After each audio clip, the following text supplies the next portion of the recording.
Bienvenue dans cette vidéo. Aujourd'hui on va parler de 3 niveaux des backrooms. À la fin de la vidéo, je vous laisserai juger sur une échelle de 1 à 10 la difficulté des niveaux que je vous ai présentés. Donc c'est parti.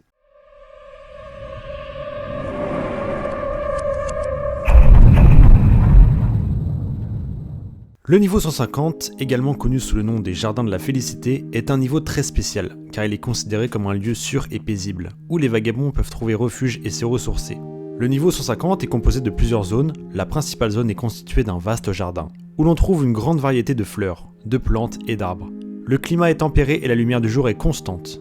Ceux qui entrent dans ce niveau se trouveront incapables de ressentir la colère ou des tendances violentes. En raison d'un effet calmant produit par l'environnement du niveau, il empêche également tout vagabond d'être blessé ou de tomber malade. Au centre du jardin se trouve le palais de la Félicité, un grand bâtiment blanc qui ressemble à une cathédrale. À l'intérieur du palais, on trouve plusieurs salles, dont la zone parc, la bibliothèque, la salle de détente et le balcon. La zone parc est une grande pièce avec des bancs, une aire de jeu et une fontaine. C'est un endroit idéal pour se reposer et se détendre. La bibliothèque est une immense pièce, avec des étages remplis de livres en tout genre. C'est un endroit idéal pour apprendre et à se cultiver. Vous trouverez tout type de livres ici, manga, romans policiers, horreur, etc. Une grande entité nommée la bibliothécaire, aux cheveux gris, traînera tout le temps dans cet endroit et pourra même discuter avec vous. La salle de détente est une pièce avec un bar et une piscine. C'est un endroit idéal pour se divertir et se relaxer. La piscine peut être réglée à la température que l'on souhaite et une petite radio est à côté, ce qui permet de mettre ses propres musiques.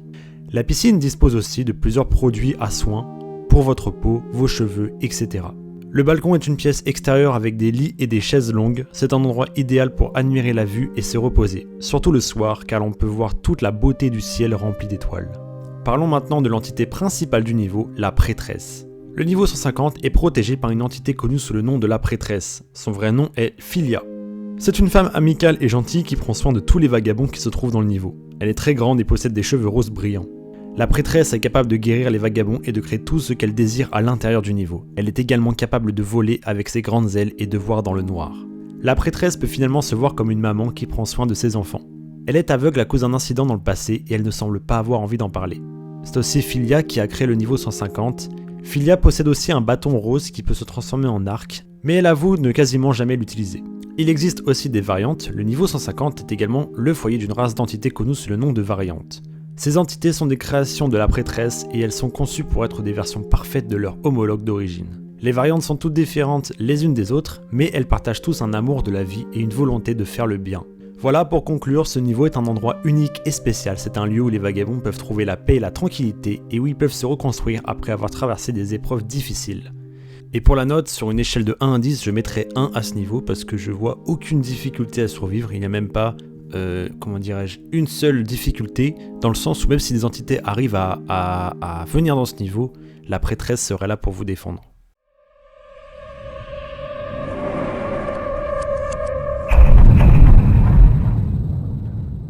Ce niveau est également aussi connu sous le nom d'Interstellar. C'est un endroit vraiment unique et fascinant. Le niveau 276.1 est une couche d'air sphérique entourant de morceaux de continents antigravitationnels, dans un espace vide. Des îles flottantes sont interconnectées par des trous de verre stables et semi-transparents. À l'intérieur des îles se trouvent généralement de grandes structures répétitives qui se répètent ou sont symétriques.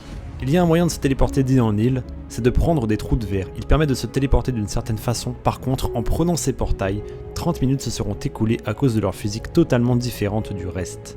La température du niveau reste à la température typique d'une serre, ce qui est inhabituel car la température extérieure est d'environ moins de 100 degrés Celsius. Il est fortement déconseillé de quitter l'atmosphère de l'île car l'extérieur de la couche d'air fonctionne comme un vide. Certaines espèces végétales sont venimeuses ou émettent des gaz toxiques qui peuvent endommager les poumons d'un humain. L'une des entités documentées dans ce niveau est le ver bioluminescent. Ces vers ont une lueur bleue distincte émettant de leur corps et sont généralement inoffensifs. Cependant, leur consommation rendra l'utilisateur complètement ivre. En revanche, il a été aussi prouvé que manger un de ces vers pourrait vous donner une puissance incroyable et c'est aussi un bon remède pour sauver quelqu'un d'un état psychologique dépressif ou autre. Voilà, pour conclure, ce niveau est un endroit dangereux et fascinant. Il est important de se rappeler les dangers potentiels de ce niveau avant de l'explorer. Et sur une échelle de 1 à 10, je mettrais le niveau à 8 sur 10, tout simplement parce qu'il n'y a pas d'oxygène, donc il faut absolument porter un masque avant d'entrer dans ce niveau. Les continents, eux, sont super dangereux parce qu'ils peuvent s'entrechoquer en fait entre eux directement ou s'écraser sur eux-mêmes, faire des tremblements de terre, etc. Donc ce niveau est très compliqué. à vous de me dire qu'est-ce que vous donnerez comme note.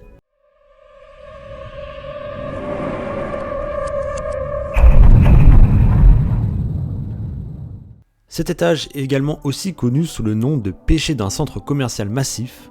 Le niveau 59 est un système de chemin de fer souterrain sans fin. Il se compose de 2 sections distinctes, appelées les stations et les tunnels. Les stations ressemblent à des stations de métro, tandis que les tunnels sont sombres et infestés d'entités. Les stations sont interconnectées par des quais. Elles sont généralement grandes et complexes avec des couloirs, des escaliers et des quais.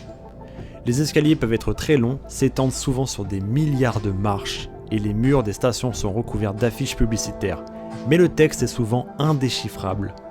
Les stations sont généralement infestées d'entités, notamment des chiens, des rats de la mort, des clickers et des facelings. Des adultes et des enfants ont également été vus dans les stations. Les adultes sont généralement passifs, mais les enfants, eux, sont très hostiles. Les tunnels sont sombres et labyrinthiques. Ils sont infestés d'entités, notamment des voleurs de peau, des souriants, des chiens et des rampants. Les souriants sont courants et se cachent souvent dans l'obscurité, les chiens peuvent être dangereux en raison du risque de trébuchement sur les rails, les voleurs de peau peuvent se faire passer pour des humains, alors il est important de faire très attention dans des endroits pareils. Certains explorateurs qui se sont échappés du niveau 59 ont prétendu avoir utilisé une carte pour naviguer. La carte se manifeste sous la forme d'un grand plan de métro sur un mur. La nature exacte de la carte n'est pas entièrement comprise. Pour conclure, cet endroit est dangereux et difficile à explorer, il est important de se préparer avant de s'y aventurer. Et sur une échelle de 1 à 10, eh bien, je mettrais une note de 8 sur 10, 7 ou 8 à peu près, en raison de son nombre d'entités absolument énorme. Il y a de tous les goûts là-dedans, donc il faut faire vraiment très gaffe. Voilà, la vidéo est terminée, dites-moi si ça vous a plu, 3 niveaux comme ça par vidéo, est-ce que ça vous plaît, est-ce que vous préférez que je parle seulement d'un seul niveau. Donc pour les prochains niveaux, il y aura forcément le niveau fun qui sera inclus normalement, le niveau point d'exclamation que je suis en train de travailler aussi dessus, mais voilà, surtout dites-moi si le concept comme ceci vous plaît. A bientôt.